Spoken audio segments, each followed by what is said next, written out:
আমাকে কল করে বলে যে বিডিআরে পিলখানায় গোলাগুলি হচ্ছে। তো আমি এই সংবাদটা পেয়ে আমি সাথে সাথে আইজি সাহেবকে ফোন করি। আমি জেনারেল শাকিলকে কল করেছিলাম, ফোনে পাচ্ছিলাম না। আমি আইজি সাহেবকে কল করলাম, নূর মোহাম্মদ। ওনাকে আমি জিজ্ঞেস করলাম কি হচ্ছে, তো উনি আমাকে বললেন যে এখানে গোলাগুলি হচ্ছে স্যার। তা আমি বললাম গোলাগুলি হচ্ছে, তো আপনারা কি পদক্ষেপ নিয়েছেন? বলে আমরা তো এখানে আছি। তো আমি বললাম না, আপনাদের যেটা করতে হবে, আপনাদের পুরা পেরিমিটারটা সারাউন্ড করতে হবে, সারাউন্ড করে যাতে কেউ ঢুকতে না পারে, বের না হতে পারে। ঠিক আছে, কর্ডন করে রাখতে ফুল কর্ডন করে রাখতে হবে। দরকার হলে র্যাব, আনসার বাহিনী থেকে কল করেন, এবং যদি মোকাবেলা না করতে পারেন তাহলে প্রয়োজনে আর্মির সহায়তা নিতে হবে। তো উনি বললেন স্যার আমার সাথে তো মাননীয় মন্ত্রী আছেন, দ্যাট মিনস উনি আমাকে বলতে যাচ্ছেন আমার সিনিয়র আছেন।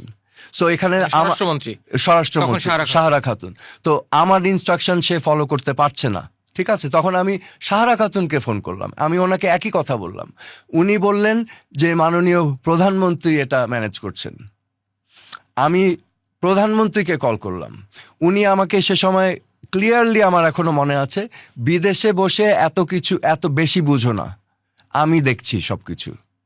তো আমি আমার পক্ষ থেকে বিদেশে থাকা অবস্থায় আমার দায়িত্ব যেটা মনে করেছি, যেটা করণীয়, সেটা আমি কিন্তু ইনস্ট্রাকশন দেওয়ার চেষ্টা করেছিলাম, এবং মাননীয় প্রধানমন্ত্রীকেও আমি সাজেশনটা দিয়েছিলাম যে কর্ডন করতে হবে এবং প্রয়োজনে আর্মিকে কল করতে হবে। ঠিক আছে,